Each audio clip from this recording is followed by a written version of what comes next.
Hi అండి, welcome to Sandhya inside of talent.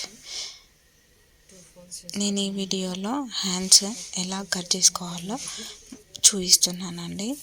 ముందుగా length అయితే నేను 11 ఇంచులు అండి. ఆ 11 ఇంచుల దగ్గర ఒక మార్క్ పెట్టుకొని ఖర్చు కోసం అని చెప్పేసి ఇంకొక మార్క్ పెట్టుకుంటున్నా.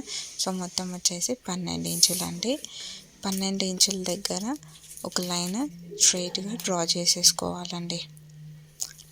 ఇలా స్ట్రైట్గా డ్రా చేసేసుకోవాలి. ఇలా స్ట్రైట్గా డ్రా చేసేసుకున్న తర్వాత మనకి నడుము 2.5 ఇంచెస్ కార్నర్ దగ్గర 2.5 ఇంచెస్ మార్క్ వేసుకోండి. దాన్ని కూడా స్ట్రైట్గా లైన్ డ్రా చేసేసుకోండి. నెక్స్ట్ వచ్చేసి మనం నడుము కొలత చూసుకున్నాం కదా. సో అలా నడుము కొలత ఎంతైతే వస్తుందో దానిని 4 భాగాలుగా తీసుకోవాలండి. 4 భాగాలుగా తీసుకుంటే నాకు 7 ఇంచెస్ వచ్చిందండి. సో 7 ఇంచెస్ దగ్గర ఇక్కడ ఒక మార్కు పెట్టుకుంటున్నా. అలాగే 2 ఇంచెస్ ఖర్చు కోసం అని చెప్పేసి మార్కు పెట్టేసేసుకున్నాం. ఇలా మార్కు పెట్టేసుకున్న తర్వాత మనం స్ట్రైట్గా ఒక లైన్ డ్రా చేసేసుకోవాలండి. ఇలా చూపిస్తున్న విధంగా లైన్ డ్రా చేసేసుకోండి. డ్రా చేసుకున్న తర్వాత పైన 2 ఇంచుల వరకు ఒక మార్కు పెట్టుకోవాలి. అలా మార్కు పెట్టేసుకున్న తర్వాత 1/2 ఇంచ్ తక్కువ చేసుకొని ఒక మార్కు పెట్టేసేసుకొని చూపిస్తున్న విధంగా లైన్ డ్రా చేసేసుకోండి. వీడియోలో చూపిస్తున్న విధంగా ఒక లైన్ డ్రా చేసేసుకోండి. ఇలా లైన్ డ్రా చేసేసుకున్న తర్వాత నెక్స్ట్ కింది వైపు 5 ఇంచెస్ అండి. చేతి వెడల్పు వచ్చేసి 5 ఇంచెస్ వచ్చిందండి నాకు. సో 5 ఇంచెస్ పెట్టుకున్న. నెక్స్ట్ 2 ఇంచెస్ అయితే ఖర్చు కోసం యాజ్ యూజువల్ ఇలా ఖర్చు కోసం తీసుకున్న తర్వాత కట్ చేసేసుకోండి. ఎలా అయితే లైన్ డ్రా చేసేసుకున్నామో అలా నీట్గా కట్ చేసేసుకోవాలండి. ఇలా కట్ చేసేసుకున్న తర్వాత మెయిన్ లైన్ దగ్గర మనం చిన్నగా డాట్స్ పెట్టేసేసుకోవాలండి. ఇలా డాట్స్ పెట్టుకోవాలండి. ఇలా డాట్స్ పెట్టేసేసుకున్న తర్వాత మనకి లోతులు తీసుకోవాలి అండి.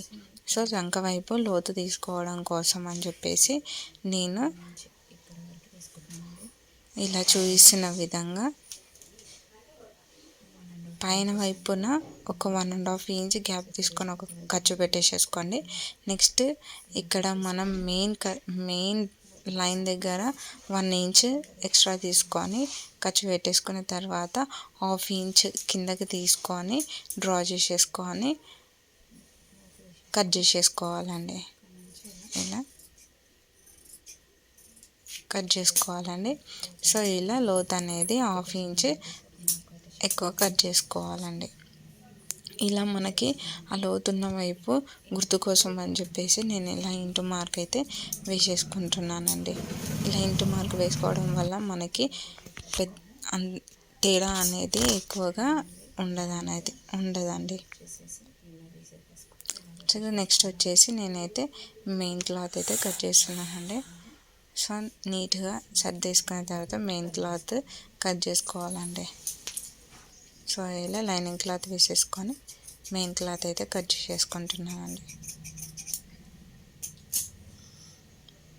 మొత్తం కూడా ఈక్వల్గా వేసుకొని మెయిన్ క్లాత్ కట్ చేసేసుకోవాలి.